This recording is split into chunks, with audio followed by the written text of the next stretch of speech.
Students, मैं doctor Tripti Vijayvargiya अपने YouTube channel study channel by doctor Tripti Vijayvargiya पर आप लोगों का वेलकम करती हूँ।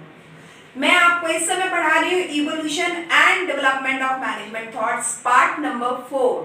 आज की क्लास पार्ट नंबर 4 है। इससे पहले की 3 क्लासेस में इसी टॉपिक पर दे चुकी हूँ। आज हम बात करते हैं इसके थर्ड फेज की। जैसा कि 4 फेज में बांटा था मैंने इस पूरे इवोल्यूशन और डेवलपमेंट को, आज इसके पार्ट थर्ड की बात कर रहे हैं, जो कि क्लास नंबर 4 हो गया है, राइट? क्योंकि फर्स्ट क्लास मैंने ओवरव्यू दिया था।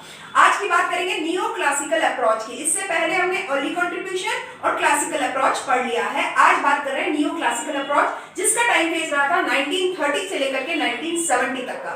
ध्यान रखना है, इसमें भी बहुत सारा कंट्रीब्यूशन हुआ है। सबसे इंपॉर्टेंट कंट्रीब्यूशन हुआ था ह्यूमन रिलेशन अप्रोच के नाम पे, यानी मानव संबंध जो दृष्टिकोण था उसको ध्यान में रखकर कई एक्सपर्ट्स ने अपने अपने व्यूज दिए हैं और मैनेजमेंट में अपने थॉट्स दिए हैं। मैरी पार्कर फॉलेट बहुत ही इंपॉर्टेंट इकोनॉमिस्ट हैं और उन्होंने बहुत ही अच्छा बात कही थी कि किसी भी ऑर्गेनाइजेशन की जो सक्सेस है उसमें मेजर रोल प्ले करता है interpersonal relationship and personal management. जिस भी ऑर्गेनाइजेशन में अगर उसके एम्प्लॉइज के साथ में बहुत अच्छा मैनेजमेंट हो, बहुत अच्छा एटमॉस्फेयर हो और उन लोगों का आपस में रिलेशन बहुत अच्छा हो, वो ऑर्गेनाइजेशन हमेशा सक्सेस की तरफ जाती है। चेस्टर आई बर्नार्ड का जो रोल रहा है, उन्होंने हमेशा ह्यूमन रिलेशंस को वजन दिया है। उसके लिए उन्होंने अलग से अपना जो सोशल सिस्टम अप्रोच दिया था उसमें भी अपनी बात कही है। मैं चेस्टर आई बर्नार्ड को आपको यहाँ पढ़ाऊंगी। आगे बात करते हैं एल्टन मेयो का जो ह्यूमन रिलेशन अप्रोच में कंट्रीब्यूशन है, अनफॉरगेटेबल है, ना भुलाने जाने वाला। क्यों? क्योंकि एल्टन मेयो ने एक्चुअली इन्हें फादर कहा गया है ह्यूमन रिलेशन अप्रोच का। ध्यान रखिएगा, जो मानव संबंध दृष्टिकोण है, इसके अगर गुरु की बात करें, इसके अगर जनक की बात करें तो एल्टन मेयो को कहा गया। और उन्होंने इस बात को साबित करने के लिए कि किस तरह से ह्यूमन रिलेशन का इंपॉर्टेंट रोल होता है, ह्यूमन जो सिस्टम है वो काम करता है, उन्होंने एक हॉथर्न एक्सपेरिमेंट किया था। इसको मैं आज की क्लास में आपको डिटेल में बताने वाली हूँ। हॉथर्न एक्सपेरिमेंट्स क्या था? देखो, जनरल इलेक्ट्रिक कंपनी जो शिकागो यूएसए में वेस्टर्न इलेक्ट्रिक कंपनी के नाम से भी फेमस थी, उसमें 30,000 एम्प्लॉइज के ऊपर ये एक्सपेरिमेंट किया गया था। इस पूरे एक्सपेरिमेंट का जो टाइम पीरियड था 1924 से लेकर के 1930 तक, 33 तक, यानी आप ये देख लो कि ऑलमोस्ट 11 साल तक, 24 से 33 तक 9 साल तक ये काम हुआ था। इस पर एक्सपेरिमेंट हुआ था। यूं कहना चाहिए 8 साल तक तो एक्सपेरिमेंट हुआ था और लास्ट ईयर में इन्होंने अपना रिजल्ट्स दिए थे। इस पूरे एक्सपेरिमेंट के 4 फेसेस रहे थे। 4 स्तर पर ये कंप्लीट हुआ था। सारे बताते हैं कि 4 स्तर कौन से थे। इसके अलावा इस कंपनी में क्या बनाया जाता था? टेलीफोन सिस्टम बेल मैन्युफैक्चरिंग का यहाँ पे काम हुआ करता था, यानी टेलीफोन की जो बेल्स होती हैं उनका मैन्युफैक्चरिंग का काम हुआ करता था। जो 4 फेसेस हुए थे, उन चारों फेसेस के टाइटल है। नंबर 1 फेस था इल्यूमिनेशन एक्सपेरिमेंट्स। इल्यूमिनेशन एक्सपेरिमेंट्स का मतलब है रोशनी, यानी लाइट के स्तर में कम ज्यादा बढ़ोतरी घटोतरी करके एम्प्लॉयज की प्रोडक्टिविटी पर काउंट किया गया था कि क्या इसका रिलेशन, लाइट का रिलेशन उनकी प्रोडक्टिविटी से है या नहीं है।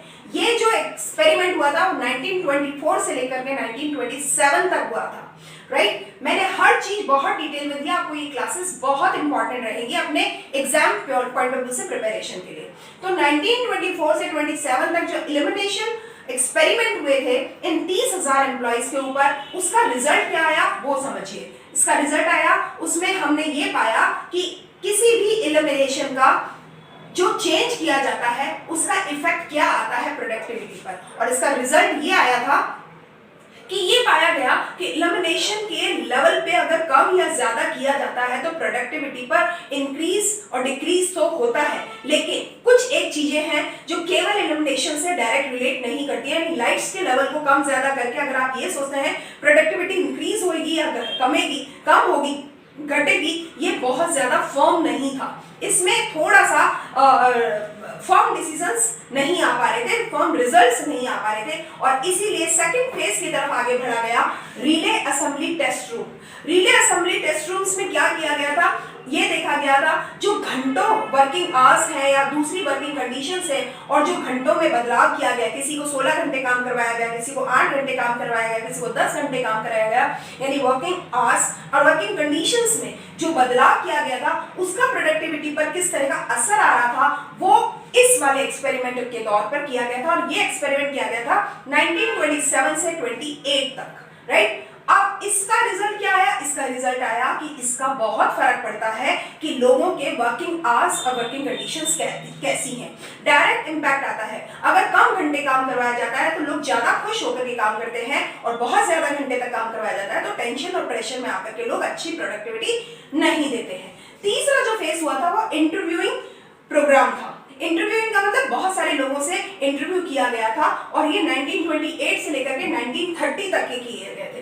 इसमें ये देखा गया था कि जो एटीट्यूड और सेंटिमेंट्स होते हैं उनके कैसे होते हैं, एम्प्लॉइज का किस तरह का बात करने का तरीका, किस तरह से उनके संवेदनाएं कैसी होती हैं, उनकी भावनाएं कैसी होती हैं, इन सब चीजों को जज किया गया था इस एक्सपेरिमेंट में। लास्ट एक्सपेरिमेंट जो हुआ था उसका टाइटल था the bank wiring observation room experiment. इसमें क्या हुआ था, जो बैंक वायरिंग का जो कनेक्शन दे रहा था, जो टेलीफोन बेल्स थी उनका जो पोल्स के साथ में कनेक्शन देने का जो काम था, उसमें कुछ सुपीरियर, मिड वर्कर्स, सुपरवाइजर्स और जो लोअर लेवल के जो वर्कर्स होते हैं उनका मिला करके कुछ टीम्स बनाई गई थी। और bank wiring observation room experiment जो कि 1931 से 32 तक 8 महीनों तक चला था, इसका रिजल्ट ये रहा कि किसी भी काम को करते समय लोग अपनी अपनी एक सोशल ऑर्गेनाइजेशन बना लेते हैं, जो कि इनफॉर्मल भी होती है, फॉर्मल तो होती है, इनफॉर्मल भी होती है। किसके साथ हमारी कैसी ट्यूनिंग है, इन सब चीजों का बहुत रोल होता है कि हम काम कैसा अच्छा करेंगे या बुरा करेंगे। अच्छी ट्यूनिंग वाले लोगों के साथ हम बेहतरीन काम कर पाते हैं क्योंकि कंफर्ट जोन में होते हैं, और अगर अच्छी ट्यूनिंग नहीं है, थोड़ा सा ट्यूनिंग में डिस्टर्बेंसेस है, तो हम काम के रिजल्ट पर इसका डायरेक्ट असर आता है। तो इस तरीके के रिजल्ट से लिए गए थे। अगर चेस्टर आइवन एल्टन मेयो की बात कर रहे हैं तो एल्टन मेयो ने इस पूरे एक्सपेरिमेंट में 30,000 एम्प्लॉइज के ऊपर उनके टीम ने जो काम किया था, उन्होंने ये कहा किसी भी ऑर्गेनाइजेशन की सक्सेस में ह्यूमन रिलेशन का बहुत बड़ा रोल होता है, और मैनेजर को या मैनेजमेंट बॉडीज को इन चीजों पर फोकस करना चाहिए। एक और अप्रोच डेवलप हुई थी, वो थी social system approach. Social system approach भी ह्यूमन रिलेशन अप्रोच की ही सपोर्टर या फेवर करने वाली थी। इसमें चेस्टर आई बर्नार्ड ने ये कहा था, कोई भी ऑर्गेनाइजेशन को हमें सोशल सिस्टम के नजर से देखना चाहिए, क्योंकि समाज का हर वर्ग से, हर तबके से बंदा वहां आकर के जुड़ता है। तो ऑर्गेनाइजेशन एक तरीके से सोशल सिस्टम होती है, और इसमें उन्होंने कहा था किसी भी ऑर्गेनाइजेशन में कल्चरल रिलेशन का बहुत बड़ा रोल होता है। किस तरह के संस्कृति के, किस तरह की भाषा के, किस तरह की धर्म के लोग उस संस्था में आकर के जुड़ते हैं, उस संस्था का जो ग्रोथ होता है वो बहुत डिपेंड करता है कि वहां की कल्चरल रिलेशनशिप कैसी है। अगर कल्चरल रिलेशनशिप एम्प्लॉइज के बीच में साउंड होती है, सोशल सिस्टम साउंड होता है, तो ऑर्गेनाइजेशन की सक्सेस श्योर होती है। एक और अप्रोच था डिसीजन थ्योरी। इसमें हर्बर्ट साइमन जो एक्सपर्ट हुए थे, उन्होंने ये कहा था किसी भी संस्था में डिसीजन थ्योरी का एक इंपॉर्टेंट रोल है। क्यों? क्योंकि उन्होंने कहा था, वो एक इकोनॉमिस्ट थे और वो नोबेल प्राइज विनर भी थे। उनकी सोच ये थी कि ऑर्गेनाइजेशनल प्रॉब्लम्स जो होती हैं उनका सोल्यूशन अगर आपको ढूंढना है तो सोशियो साइकोलॉजिकल कॉन्टेक्स्ट को ध्यान में रखना बहुत जरूरी है। सोशियो साइकोलॉजिकल कॉन्टेक्स्ट क्या होता है? हमारा मनोविज्ञान और हमारा समाज, ये दोनों हमारे निर्णय लेने की क्षमताओं पर डायरेक्ट असर डालते हैं। हम किस समाज से, किस अपब्रिंगिंग से, किस परिवार से और किस माइंडसेट के साथ हम बड़े हुए हैं, इन सब का असर हमारी सोच पर, हमारे थॉट प्रोसेस पर और अल्टीमेटली हमारी डिसीजन मेकिंग पर आता है। तो सीधी सी बात है, हर्बर्ट साइमन ने एज ए इकोनॉमिस्ट उन्होंने ये चीज कही थी कि मल्टीपल डायमेंशनल होता है डिसीजन मेकिंग, और इन सब चीजों पर सीधा सीधा असर आता है कि हम कैसा निर्णय लेंगे, हम किस तरह के परिवेश से बड़े हुए हैं। और इसी में एक और जो कंट्रीब्यूशन रहा था, पीटर एफ ड्रकर ने भी अपना एक कंट्रीब्यूशन दिया था। वो मल्टीपल सब्जेक्ट डायमेंशनल एक्सपर्ट थे, और उनकी साइकोलॉजी कह लो, सोशियोलॉजी कह लो, लॉ कह लो या जर्नलिज्म कह लो, उनका एक्सपीरियंस इसमें बहुत ही साउंड था। उन्होंने भी अपनी सारी अप्रोचेस में ये चीज कही थी कि किसी भी व्यक्ति की निर्णय लेने की क्षमता उसके सारी चीजों को एनालिसिस करने के बाद ही जाननी चाहिए। किसी एक चीज का डायरेक्ट असर नहीं होता, बहुत सारी दूसरी चीजें होती है जिसका इनडायरेक्टली भी असर हमारी डिसीजन मेकिंग पर होता है। इसके अलावा मैनेजमेंट साइंस अप्रोच, जिसमें एफ.डब्ल्यू. टेलर यानी फ्रेडरिक विंस्लो टेलर को हम नहीं भूल सकते।